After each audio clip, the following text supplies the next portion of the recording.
What's happening? Hey, Coach. How are you, sir? I'm good. I got my kitchen table legend shirt on.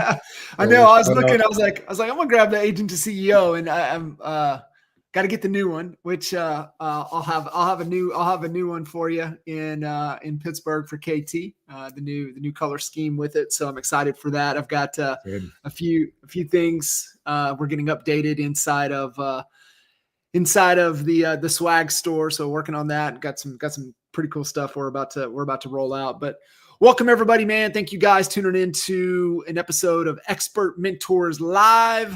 And for those of you that are tuning in for the first time, if you're catching this on YouTube or if you're catching this on the podcast, we have several different types of conversations throughout the week. I do a series of One Big Fire with Al Stasic and Jay Kinder and myself, and we're always tapping into industry icons, into the out of the Honey Badger Nation or really out of EXP, to be able to really pick their brains a little bit on hot topics in the industry. We do obviously the Agent to CEO podcast, which selfishly for me, that's I just people that I want to talk to and have a conversation with. And then here we are in the Expert Mentor Series, episode 293. Really was born out of kind of a push from Kyle Whistle and Dan Beer on, hey, we've got a lot of amazing people inside of the Honey Badger Nation that really just want to give back. So the Expert Mentor Series is really teaching around, certain ideas, concepts, things that are working. And so, anytime that I get to pull you into a conversation, I always look forward to it. And we were just chatting before we came live. It's weird. It's really weird out there right now. It's almost the way I was kind of thinking about this the other day. I feel the divide is becoming greater and greater. I feel there's no middle ground. I feel it's, top of the market, middle of the market, bottom of the market. But I think for even agent, I think it's top and bottom. Like I don't even know what's in the middle anymore. And you said something before we went live, and I'm like, hold that thought, because I want you to kind of tee that up before we really dive into today and why we chose what we want to unpack today. Because I like, in any time of uncertainty, I know for me, there's two things that I've got to get regrounded in. One, I've got to get regrounded back into my calendar. And two, I got to get regrounded back into the strategic planning process. That's why we do kitchen table. That's why, we strategically do those every 90 days. So that's where I'm kind of feeling that, man, we need to get foundationally back on solid ground. But you had mentioned something kind of like nothing you've ever seen or experienced as kind of what you're seeing and feeling right now. Yeah. There'll be a lot of people watching this, listening to this, who've been around a lot longer than I am, have seen more than I have. I'm not quite 15 years in the business, but I've spent most of that 15 years paying attention and pretty plugged into what's going on in the industry, in my local market, but on a national level. I've been in great masterminds like the NAEA mastermind back in the day, like Agent to CEO right now, having a lot of conversations with people, with top producers, top teams. And it feels a little different right now. And I have a few ideas. I'd love to hear some of your thoughts on it, about exactly why that is. But we've gone through seasons of uncertainty and kind of and fear before. I mean, we went through that first year of COVID. People who remember, just like, am I going to be able to transact business right now? Talk about uncertainty. Obviously, I came into real estate just after the Great Recession. We were still doing short sales and REO business then, but so I caught the tail end of it. But certainly uncertainty there. What's going to happen? But even with those, people seem to be more distracted and more paralyzed right now than I think that I've ever seen before. So again, I got a couple ideas. I think on the distracted side, we're looking every day at the conversation about exclusive listings and clear cooperation. We're coming out of, less than a year into some big changes in the industry around, our buyer agency. So people are watching those things happen. It's a bit of a spectacle right now, right? We've got CEOs of major companies kind of facing off and taking sides. We've got big acquisitions happening. What's going to happen with Rocket, Redfin? What's going to happen with CoStar? Does Zillow have a big move coming up? Is there a major brokerage that's kind of on the table for an acquisition? So we're looking at that. I think then we layer in AI. Everybody feels like there's pressure to implement AI. Am I going to fall behind? And it leads to distraction and kind of paralysis, I think, of what should I do? I don't know. So I kind of naturally do nothing. It's like, fight, flight, or freeze. And a lot of people are freezing right now, I think. The people who win keep winning. They fight, we're definitely seeing some flight, some people leaving the business, but a lot of freezing. And I think I can't remember a time that we've seen quite so much of that. Even among people with successful, strong businesses who've been around a long time and have a great foundation. So I think this call is really timely because in seasons like this, or in markets like this, or just in our own heads like this, and back to the basics, right? Back to the basics. Yeah, things that you can always ground yourself in. Yeah. And I think you look at, the wisdom, right? The knowledge that is available to us, but like, what do you trust? And, I think you've got to keep going back in time to really, get down to the foundation, down to the roots. Just as listening to you, talk there really brings me back to,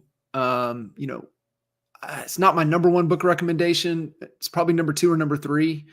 And it's, Napoleon Hill, Outwitting the Devil, which is, first time read that 11, 12 years ago, right when it came out.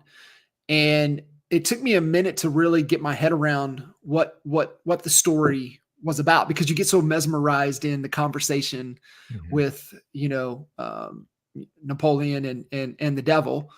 But really it's around what he calls the most critical law of success. And he wrote Laws of Success before he wrote Think and Grow Rich. And he talks about the most important law of success. Most important is the law of accurate thought. And Outwitting the Devil is just a story around accurate thought. And he talks about what you're talking about in the drift, which is just fear. And the only way that you can pull yourself out of the drift is accurate thought. And so thinking is the most important thing.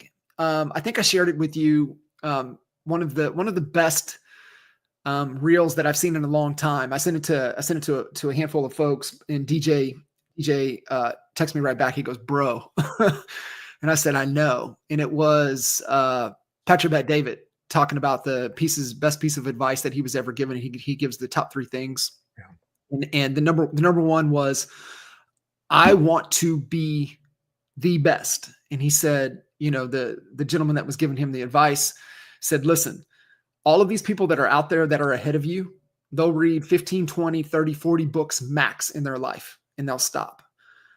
He said, "You keep going. You never stop. Always stay a student, right? Always be learning." That's just kind of foundationally. It's my number one core value is growth, personal and professional. And I don't have time for you in my life if you're not improving and being better. I mean, that's with anybody. I don't care, kids, loved ones. Like, I love you. I can love you from afar if you're not trying to grow each and every day, trying to get better. And the simplest way there, the foundation, is pick up a damn book, right? Open the damn book. And I got away from it. I've been so consumed just like on the podcast, listening to stuff that staying in tune, staying sharp, staying listen, conversationalist. But I was like, actually pick up a physical book and really, started diving back in. In fact, you and I were talking about a book right before we even jumped on. And so I think that to me is get back into the foundation, get back into the roots of things. Focus on your thinking, accurate thought to stay out of that drift, to stay out of that state of paralysis. But then once you have that, what's the action, right? What's the action that is required, the necessary required action to go forward? And I think it all has to live in how you're allocating your time. And to me, calendar is just a productivity tool. And it's the external. But what we're talking about first is the internal, which is the mindset side of things. And that's, consuming the things that help you keep your mind sharp, but you have to do the activities that are in the calendar to keep your mind sharp.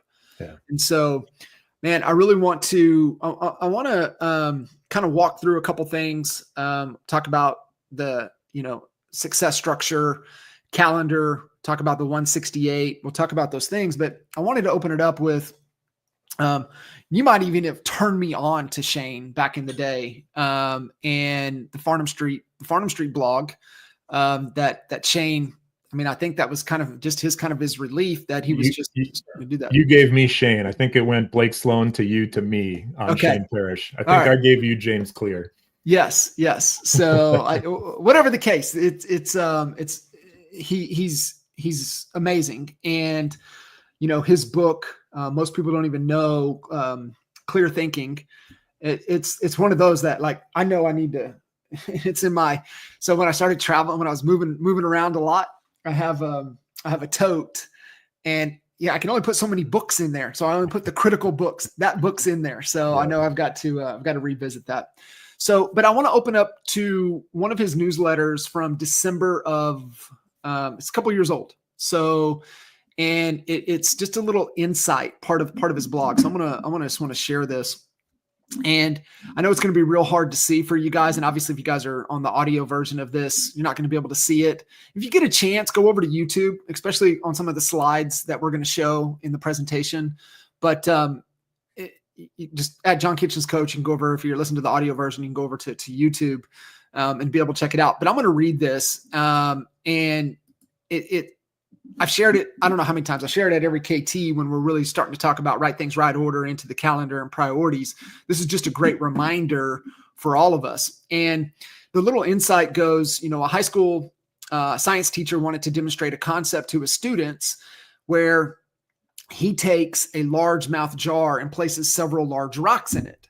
Okay. I think we've all seen a lot of these demonstrations online, maybe fortunate enough to see it in person, but you got this big clear glass container, and he drops a couple rocks in there, big rocks. And he asked the class, is it full? And the class goes, yes. Then the teacher, takes out a bucket of gravel and pours the gravel into the jar. So the smaller rocks start to settle into the spaces between the big rocks. He then asked the class, is it full? This time there are students holding back, right? But most reply, yes. The teacher then produces a large can of sand and proceeds to pour the sand into the jar. So the sand fills the spaces between the gravel. And so for the third time, the teacher asks, is it full? Most of the students are wary of answering, but again, many reply, yes. Well, then the teacher brings out a pitcher of water and pours it into the jar. The water saturates the sand. And at this point, the teacher asks the class, what is the point of this demonstration? And one of the students raises their hands and responds, no matter how full one's schedule is in life, he can always squeeze in a few more things. A little sarcastic response, but the teacher replies, no. The point is that unless you first place the big rocks into the jar, you are never going to get them in. The big rocks are the important things in your life, your family, your friends, your personal growth.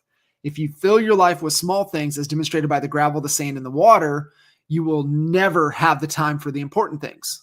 So the question is, and this is what I want you guys thinking about as we kind of walk through the success structure, is that what are the big rocks in your life right now? The season of your life, the season that you're in, that is the most important to you between your health, your wealth, and your relationships. What are those big rocks? And I think it's just a great reminder when things seem out of whack to to put things back into perspective of what's truly important. It's kind of always ground, back into, that little reminder. Yeah. Yeah. I think it's really important. We're talking about productivity, right? Like that's the title today, productivity. Specifically, we'll talk about calendar, but I think it was Peter Drucker or Jim Collins, one of those kind of, big figures in business research, but said there's nothing more useless than doing efficiently that which shouldn't be done at all. Yeah. And so you could get a really, really good system for your calendar that works really well and still find out that you're working on a bunch of stuff that doesn't matter. Right. So that mindset, figuring out the rocks, figuring out what are your true priorities.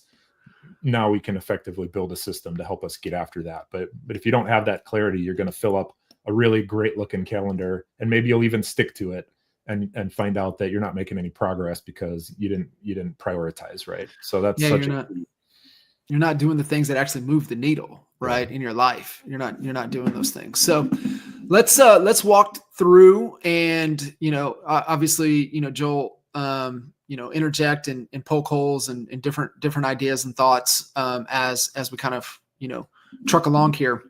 But I'm going to leave it like this. Hopefully, not too distracting with the other slides on the side, but it really comes down to, like you said, creating that structure for success. And it's really around kind of inevitability thinking, right? So inevitability thinking is about creating the conditions that success becomes inevitable. And I remember sharing this concept when I first was getting my head around it with Brian Moses. And, B was just like, kind of like, deer in the headlights as his jaw hit the floor. And at that time, his son was like trying to map the course of where he wanted to play. He wanted to play D1 college football. And so creating those conditions to where that becomes inevitable. Like he's going to end up in a D1 school playing quarterback. That's the position that he wanted to play. So what are all the things that have to line up for that to be true? And the same concept with Leanne and her oldest, Romello, is, okay, if he wants to play in the NFL, then what college programs put the most quarterbacks into the NFL? Okay, well, what high schools, what training programs, what trainers land quarterbacks into D1 schools that put the kids into the NFL? Okay, well, going into middle school, who does, what does he need to be studying? What does he need to be training? What does he need to be thinking about? Who does he need to be training with? Who does he need to be working with?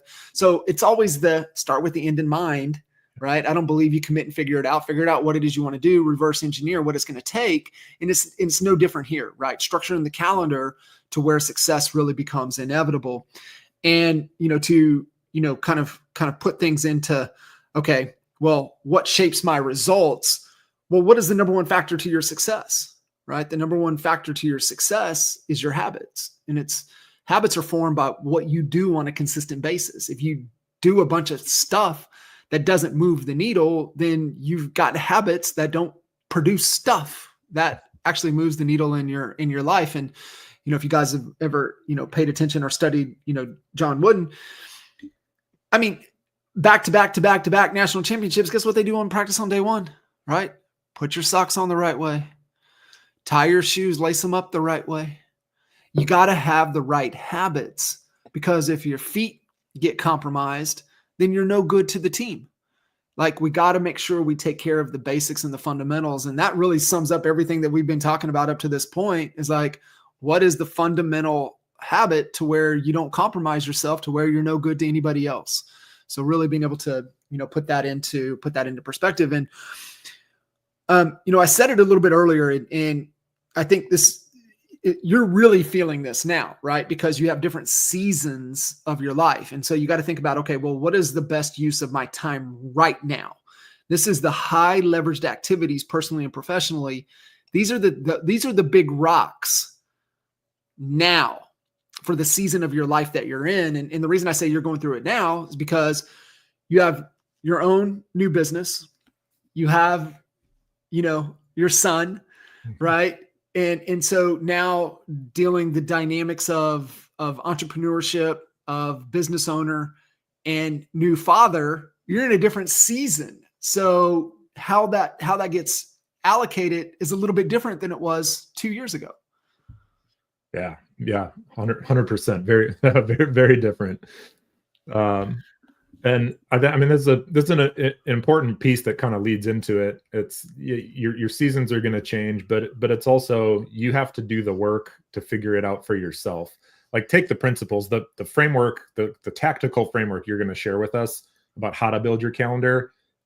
I have no notes on it, right? It's still what I use personally, but I still have to figure out what that means for me. I can't take your calendar, right? Like, you've got a much more complicated life than I do right now, with moving, with sports for the kids, with the businesses, with everything that you've got, right? So that requires you to build your calendar to meet those needs. Mine's a little bit simpler, although it's more complicated than it used to be. So take the framework that we're going to share here today, but you still have to put the work in to figure out kind of what works for you and how you're going to make that, how you're going to make it happen. Because if you try to do somebody else's calendar, somebody else's system for whatever it is, right? Like, you're not gonna develop the skill that you need to become effective at it unless you're doing it for yourself. So you really still do have to put a little bit of the time and effort in to figure out what works. So what used to work for me, I'll give you a great example. My favorite productivity time used to be like 10 p.m. to 2 a.m. I was like, I get in this creative zone at that time. Like, everybody else is asleep. It's quiet. It was that was a great time for me to be creative and productive. Yeah. Now that's not true anymore. I'm getting up early again. I'm getting less sleep. Like, I'm not even up past midnight anymore. So I have to adjust and figure out, like, when is that productivity time going to happen for me? Yeah. And right now it's like early afternoon, which sounds really weird, but like, I get a bunch of stuff done in the morning and I knock out a few calls with clients. And I usually block myself 2 hours as many days as I can early afternoon, where for some reason, like, that's when I can focus and be creative. But that took me a little while to figure it out. Yeah. It's so wild. Yeah. I was actually even telling Leanne this last night. I was like, yeah, I mean, you figure it out to what's most important. I remember when, Colton and Caitlin were, babies. If I know how important it is to work out. I mean, I've been literally getting up at 4 a.m. so I could go drive across town so I could get an hour workout in, drive back across town before they woke up, because I knew that if I didn't go at that time, it was never going to happen. So you just figure out, what is, for the season of your life. And remember, it's for now, it's not for forever. And, part of this planning and part of what we're going through here is to slow down for a second so you can go fast, right? It's almost a controlled chaos instead of just chaos. And so I think it's super, super important, but, we're talking high leverage activities. Well, what does that mean? What does that look like? And so here's the framework, and this changes, right? Based upon the season. Like, my high lifetime, high dollar is going to be different than most people, given the time frame of what's important to me right now and kind of where we're at. But when you look at the productivity pyramid, I really love this, right? You break things down into these 4 quadrants, and it's the high lifetime, value activities. These are the things that make life worth living, right? These aren't the high dollar activities. These are high lifetime value activities. This is date nights. This is family time. This is one-on-one trips with the kids, right? This is your time. This is quiet time. This is peace. This is the savers. This is all of those other activities. Then the high dollar activities are just the handful of things that we do in our businesses to actually move the dial, that have a high cash conversion cycle, that have a high return on time, falls in that, high dollar value activities.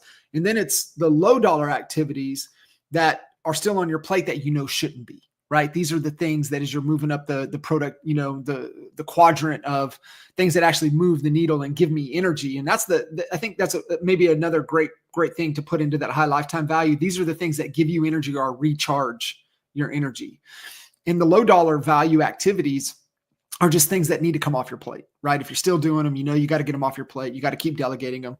And when you truly know and you have self-worth, and you know your value, you start to get mad, right? Like actually mad that you're doing these things. And then obviously the base of the pyramid, the low lifetime value, these are things that rob you of energy. These are the things that you're like, God, why am I even doing these things? Right. There's no return, no value. But the magic happens here in the talents and strengths. Unique ability. What are you the best in the world at that actually gives you energy? It's only one or two things. And that's layered over in together. When you lay that over into the high lifetime value and the high dollar value activities, that's the sweet spot. That's where we're looking to spend a massive amount. I mean, could you imagine your life if you spent 80% of your time in your zone of genius, your unique ability, whatever the hell you want to call it? It's the one or two things that actually move the needle massively in your life, in your business. Can you imagine, 80, 90% of your time in the high lifetime value, high dollar activities, doing just those things? That's how the people, the most successful people on the planet, that's how they live. That's how they live, doing those things. So productivity pyramid is just a great tool to come back to see what falls in and how am I overlaying what I'm the best in the world at that gives me energy, that moves the needle for my life and my business, and living in that, right? And it's showing up in my calendar that I'm actually living those activities. I took this 9-box exercise out. I don't even want to touch on it because I know we're redoing it to today's time with AI and VAs. So we'll revisit that at another time, guys. It's kind of an older concept that we put together on key hires of skill and talent. And so we'll reshare that resource to you guys in the future. But it's a fantastic tool. It's just outdated with the emergence of unlocking the global workforce as well as accessibility with AI. So we'll revisit that. But this is always a telling little graph that I like to revisit because this is the typical sales agent, right? Especially real estate agent, where they nail the activities, and then they got all the deals that now they got to go service, and then they get them to the closing table, and then guess what? They ain't got nothing in the pipeline. Now they got to crank up the sales activities again, and that's the real estate roller coaster. So what we're looking for is a consistent even kill in the sales activities, no matter how busy we are. It doesn't matter if you're closing 10 deals a month or closing no deals a month. Your sales activities are maintaining, consistency to close whatever the goal is of what you're looking to close. So it's always just a great reminder of that real estate roller coaster. And we've said this a couple of times, right? Whatever is important now in the season, in the moment, that's where your allotment of time must reflect. And of course, Jim Rohn, you either run the day or the day runs you. Your choice. It's really that simple. It's really that black and white. Are you running the day or is the day running you? Most people, the day runs them.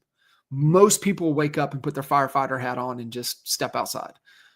That's most people. But if you're listening to this conversation, I can guarantee you don't want to be most people. So take control and really take control of the calendar.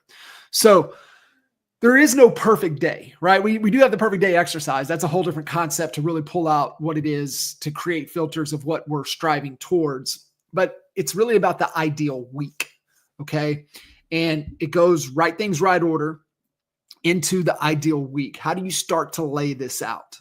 And the first thing is, I am willing to create the life I desire. And that's where it has to start. Do I have the desire to understand that I live in a creative world and I get to design the way that I want it to be? Or do I live in a reported world and that's just the way it is, right? Like that's the Debbie Downer and, the black cloud. And like, I can't even understand those type of people. So we live in just such a creative space. Just make and understand that you have to have the desire and the will to create what it is that you want. So here's where the 168 comes in, right into the ideal week. So the 168 is 168 hours that we all have, right? Monday to Sunday, 7 days, 24 hours, it's 168 hours. For math simplicity's sake, when you back out sleep maintenance, I just want you to say 68 hours is going to that. You have 100 hours left. You can make the argument you got 110, 120, so be it. Prioritize sleep. I can tell you that. The older I get, I know how important sleep is. So let's just say you have 100 hours. The perfect balance is 50 hours to work, 50 hours on relationships and health, right? All the other activities, the other two big equity buckets. And you can say, well, what about faith? To me, that's relationships, right? Your faith is a part of the relationship that you have with yourself, the relationship you have with your faith, the relationship you have with others. That falls into, if I want to put, where does that go? That goes into the relationship bucket. So 50-50, just for simplicity's sake, okay? And the rule of thumb on the working side is 70% of that working time on those high leveraged activities, right? The things that actually move the needle in your business. But most people, it's the other way around, right? And we'll get into that in just a second, but I want you to get your head around week over week over week. And the reason that you look at it, and we call it Sunday planning, the reason that you look at the Sunday planning is because every week is different. There is no 2 weeks that are the same. Every week, and especially as you add more complexity with spouses, with kids, with parents, aging parents, like every week's different. Like this week, we had Memorial Day, right? Got vacations for people, most people. You've got stuff happening. You got going here. You got kids getting out of school, right? So things are always different. That's why you got to look at it week over week over week. And what we do and need to understand is that we need the time for our high lifetime value activities. Right things, right order. What goes in the calendar first? High lifetime, the top of the pyramid.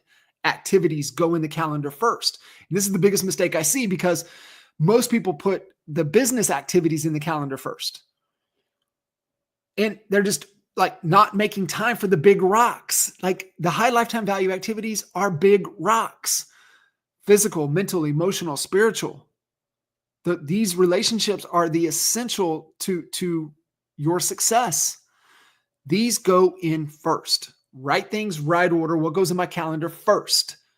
These activities, okay? And remember, work expands to the time allotted. Parkinson's law. Hey, we need to have a meeting. Okay, great. How much time do we need? Oh, I think we can do it in 30 minutes. Okay, well, what would happen if we had to do it in 15? Okay, we can do it in 15. Mm-hmm. Okay, great. Work expands to the time allowed. So you want to fill the other things so you can keep the work as allotted, only the amount that you need required for you to achieve that desired outcome that you're wanting. No less, no more, because time will expand to it. And so it's the whole right work contracts based on the boundaries we defined. Choose a firm end of your work day and work week. When does it start? When does it stop? That comes in second. First, remember, are those high lifetime value activities. Second is going to be that 70% of that moves the needle in our business. And listen, we have more control than what we think. Even if you don't control, even if you're a team member, even if you're like administrative, a support role, right? Even if you're drawing a paycheck, you still have control over that time. Even if you don't have 100% control, we get to choose how we maximize the things that we do control. And the biggest thing with the calendar, man, it's always a work in progress.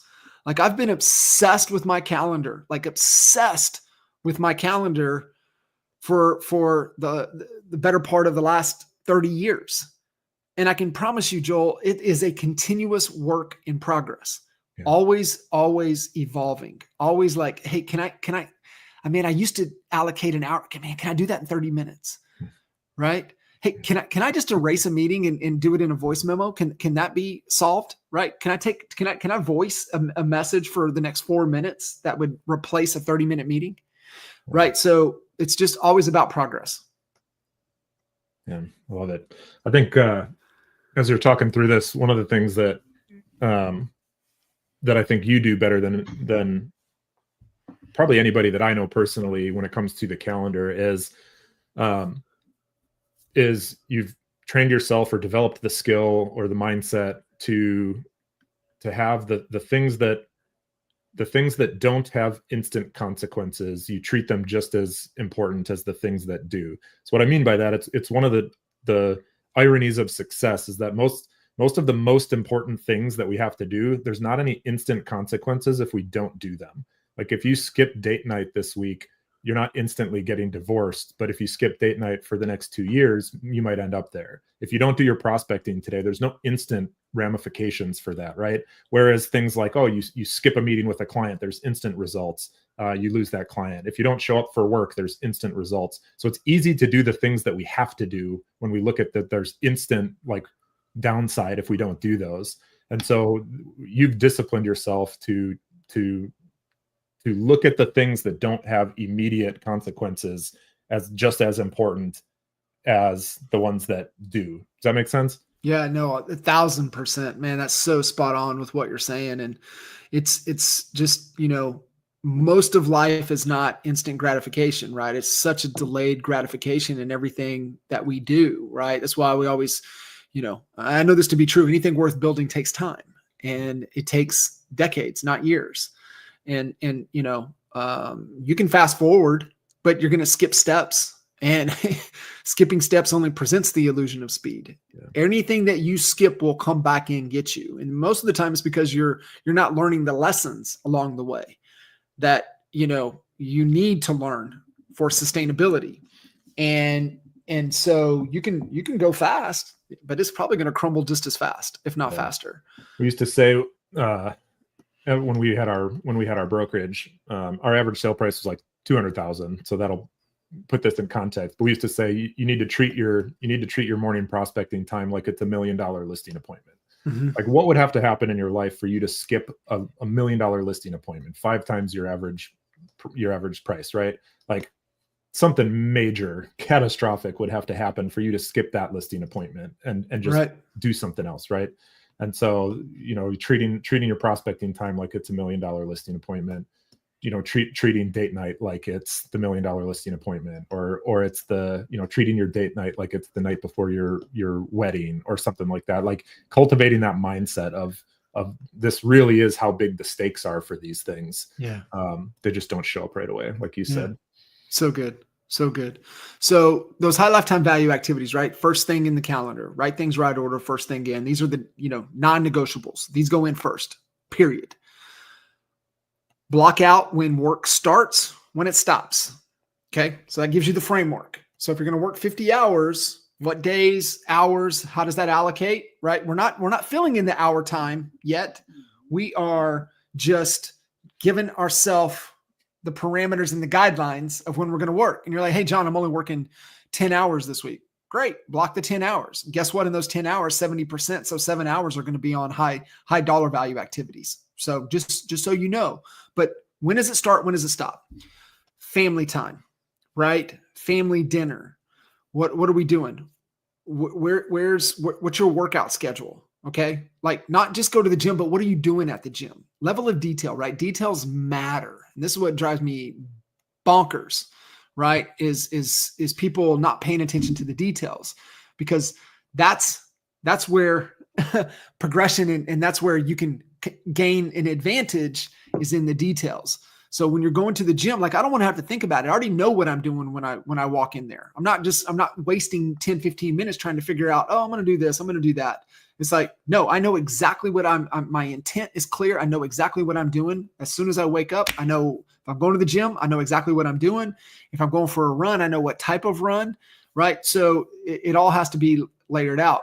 The recovery, the sleep time, right? Like when are you shutting down? When are you trying to get up? Taking all of that into consideration. The big one you said, from a relationship perspective is date night. If you don't date your wife, somebody else will. So it's super important to not skip that. That's a non-negotiable. Thinking time. I've revisited this with the mastermind. I revisited this with you. This is probably, listen, guys, This is probably one of the most important non-negotiables outside of date night in your fitness that you can get in the calendar. This is strategic thinking time. And strategic thinking time really, after you assess your scorecards, after you assess where you're at in relation to your goals, you then ask yourself 3 questions.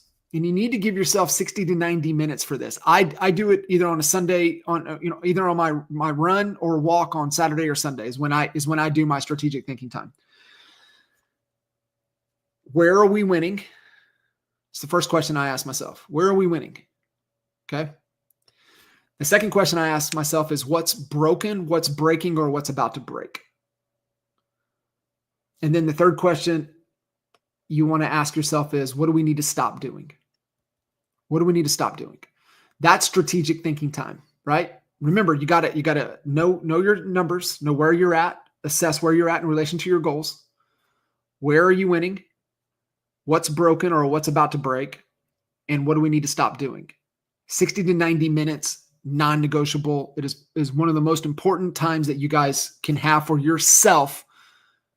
And it's the same thing, right? You can assess it into your fitness. You can assess it into your life. You can make the question around, where am I winning right now? What's broken in my life right now? What do I need to stop doing right now? Right. But it's that strategic thinking time. And then Hal Elrod wrote the book, man, Miracle Morning.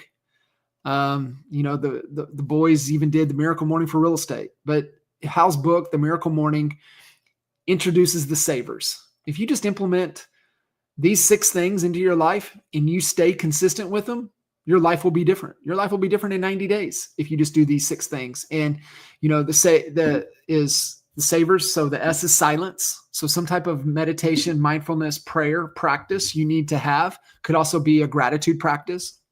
A is affirmation, right? That's why I would say to the kids, right? Think it, speak it, do it. Because what you say, you hear, and what you hear is what you start to believe. That's right. Like, man, I'm a terrible leader. Don't ever fucking say that, right? Because guess what? You will always be a terrible leader. The more you say that, I can't do this. I'm terrible at that. Stop, take that, strike that from your vocabulary, right? You have to speak what it is that you believe and that you see and that you want to accomplish. You have to speak it into existence because you hear it. And therefore, it's the tape recorder that's playing in the back of your mind when that self-doubt creeps in. V is visualization, right? The visualization. For me, so fortunate playing golf at a young age and being taught, Jack Nicklaus, right? You don't hit a shot until you can see it in your mind first. Like I learned that at 7, 8 years old. Like you do not stand over this ball and hit it until you can see it in your mind first. The visualization, having some type. That's why vision boards are so powerful. So powerful, the vision boards. E is exercise. R is reading. And then the last S is scribing, right? Journaling, getting all the shit out of your head, right? We have enough to carry around with us. The last thing we need to do is carry it all in our head. Get it out, get it in a checklist, get it into a journal, just get it out, let it go. The savers are really, the implement those 6 things into your life, stay consistent with it for 90 days, your life will be different. And it's super, super key. Anything else on the non-negotiables, Joel, that are super important to emphasize? One quick on thinking time. It's been just taking what you taught and a little tweak that's been good for me. Particularly, I've got a new business and a lot coming at me, thinking about a lot of things. And so during thinking time, I've been asking the question, what will I say yes to this week? And my goal is that I can decide on some things and try to say no to everything else. So, hey, do you want to come do this thing? Hey, do you want to talk about this? Hey, I got an opportunity for you here. What kind of things am I going to say yes to right now? I'm not going to attend some random, marketing webinar that's not related to my goals right now. That's not something I'm going to say yes to. So when I get that email invitation, that's an easy thing to say no for me too. Yeah. So what am I going to say yes to is kind of my way of backing into, I need to say no to more things so I can focus on my most important priorities. So I try to decide ahead of time what I'm going to say yes to, or what types of things I'm going to say yes to. I love that. It even goes back to what you and I were talking about before, we went live. We're talking about reading, and we're talking about, even a particular book that we're reading. Actually been waiting for it since December. Finally came in the mail 2 weeks ago, and it going right to the chapter because that chapter is helping solve the problem that I'm dealing with right now. Yeah. And it's no different than I was going to do. I've got it written in here. I'm going to do I'll do a post about it. Just finishing up keys last week.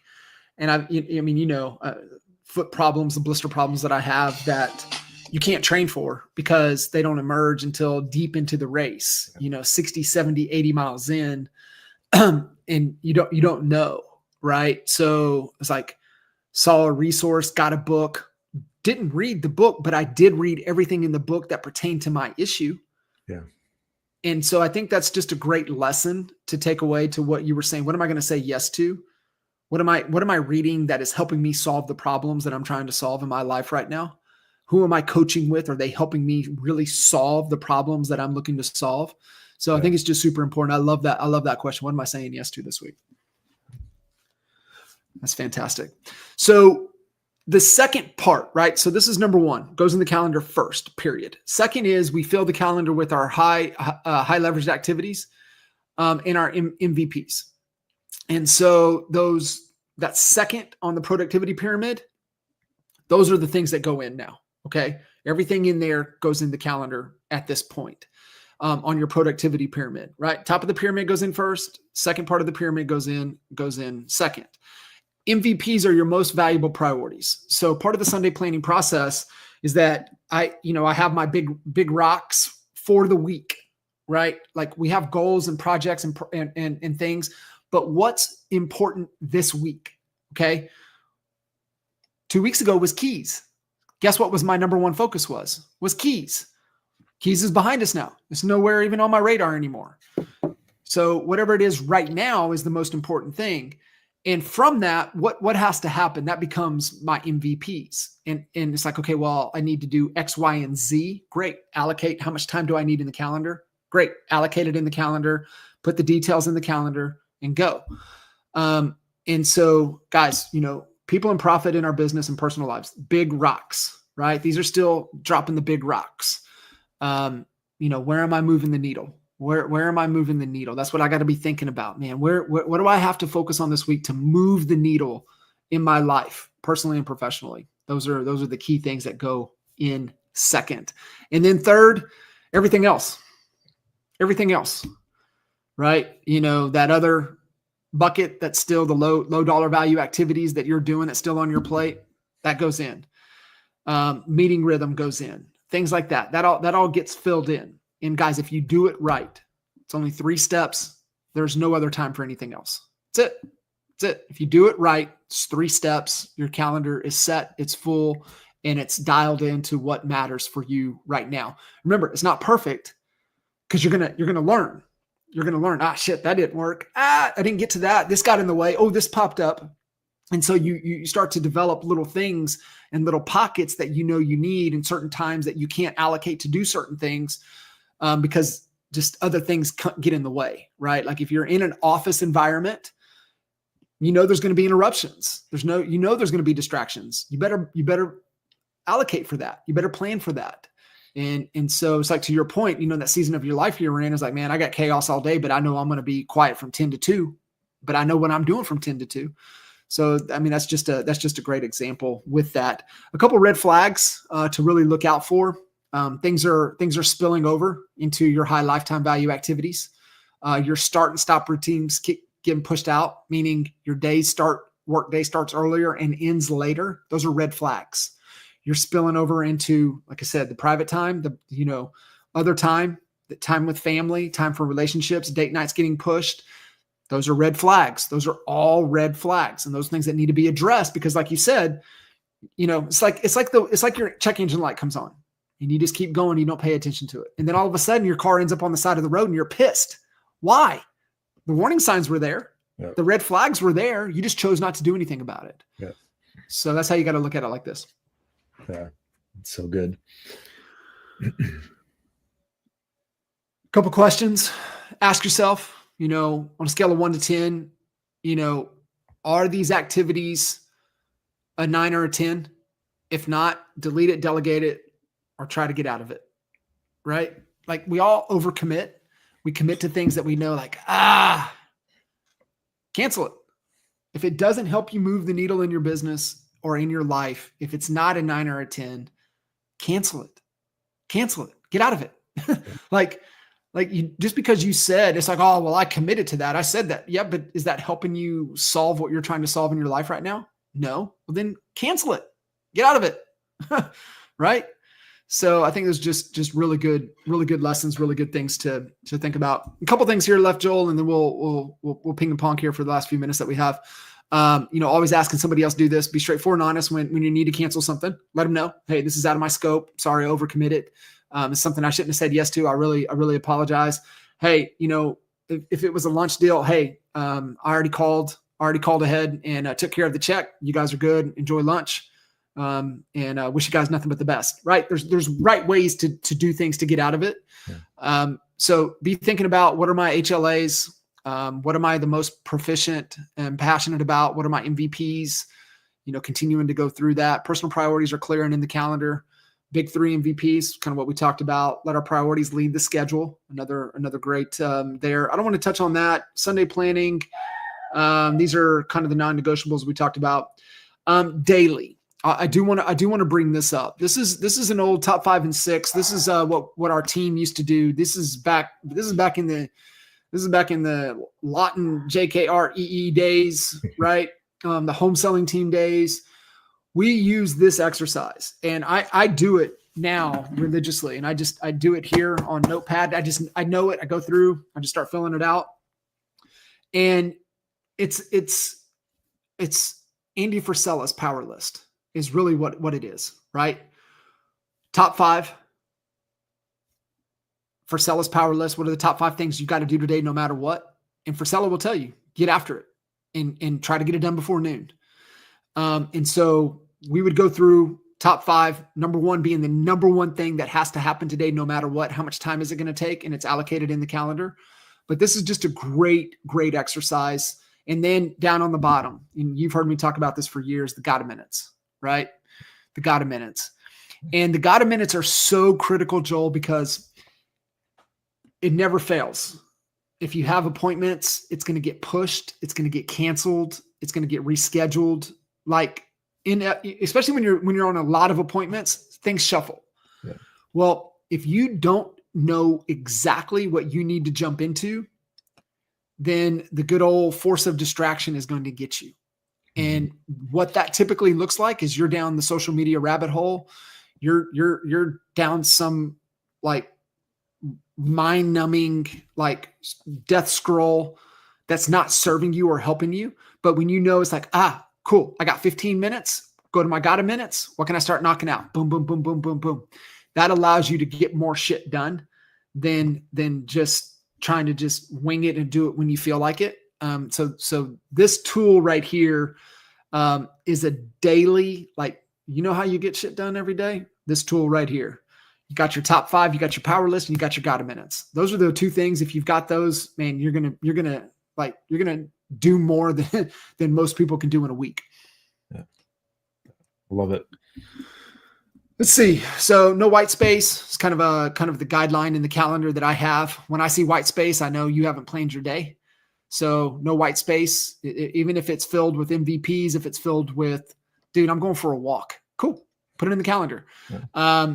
No white space. Because that, to me, that's when you let the force of distraction in is with white space. I do. If somebody has allocation to your, has ability to have access to your calendar, you got to create some boundaries. So I have the 24-hour rule. So if it's less than 24 hours, you can't put anything in my calendar without getting my written or verbal permission to do so. That's awesome. I need to do that. That's a hard no. And listen, if it's less than 24 hours and you have access to my calendar and you put it in there, I will not show up just to prove a point. So you have to create boundaries. You got to create those rules. And then this is what I was talking about earlier. Especially if you're in an environment, you're going to get hit with distractions, create some flex space. So in the Lawton office, especially when I started coaching, I would put about 30 minutes in the morning and 30 minutes in the afternoon for buffer time that I knew I was going to get thrown off or I'd have to deal with and put some fires out when I had the time. So create that flex space, create kind of that flexibility that you have in the calendar. And then, one final question, to keep asking yourself, did I move closer to my outcomes today? And even better, did I move closer to my outcomes in the last 60 minutes, right? Being able to ask yourself that question. So, man, there's some framework there, Joel, that's really, really helped me juggle the chaos that we all have in our lives, but being able to stay on top of more than what most people can handle. Sure. I do have a high pain tolerance, but I also have, really structured, detailed, and I spend a lot of time on the calendar. I mean, I'm in there all the time, just tweaking, adding details. And it's the whole thing I said earlier, man, you got to slow down to go fast. Yeah. We talk about this a lot when we talk about clarity, whether it's vision, whether it's strategy, whether it's your calendar on a weekly or daily basis. But there's so much mental freedom and peace of mind in knowing what you need to do on a daily basis. People waste so much time every day just figuring out what should I be doing today. Mm-hmm. So when you nail it for the week, you show up and you get right to work. You're not thinking, what am I supposed to do today? What should I do? What should I do that or should I not do that? When you know what to do, you can get after it. It is a really underutilized productivity tool, is to know ahead of time what you're going to do today. So you can just show up and get after it, not have to wonder and worry about it. I think the part about, deleting is so critical, and even, to take that a step further, it's about, saying no. So you want to know how the number one way to get things off of your plate is to not let them get onto your plate in the first place. So you have to get really good at saying no. And so you can look at your calendar again. If you're doing your calendar right, look at it. What are things that maybe I have to do at this time, or maybe I could delete at this time, but I'm going to say no to that in the future. Yeah. I know that doesn't serve me. And the last thing I want to say, it's slightly off topic from productivity, but it's been really valuable for me over the years, is when I have a team, when I have direct reports, their calendars are one of my main management tools. I am a huge believer that I don't want to micromanage you. I want you to have the flexibility to live your life. You got to pick the kids up from school. You got to go to the doctor's appointment. You don't need to clear that stuff with me, but you do need to put it in your calendar. So that if I'm not getting an answer from you for a little bit, I can pull up your calendar and see that, oh, you scheduled a long lunch today. No big deal. You scheduled, time off today, or whatever it is. Or I can see, hey, you're supposed to be working right now. How come you're not answering me? So it's a great management tool to put this kind of effort into your calendar, but then have your teams do the same thing. You get a ton of insights. You can help them be more productive, but you can be a more effective manager too if your team members are using their calendars effectively. Yes, sir. Well said. Well said. And listen, guys, I mean, the biggest thing that I can stress here is progress, not perfection. I can't stress that enough. And man, if you want to grab a copy of the Sunday planning process, you can go to the website, go to johnkitchens.coach. There's a handful of free resources there that you guys can grab a hold of and be able to get access to, and grab it, man. I mean, mastering, your time and your time allocation set you free, man. The calendar will set you free. Brother, I appreciate you. And look forward to catching you guys on another episode of Expert Mentors Live in the future. Keep rocking. We'll see you. Thanks, Coach. See ya.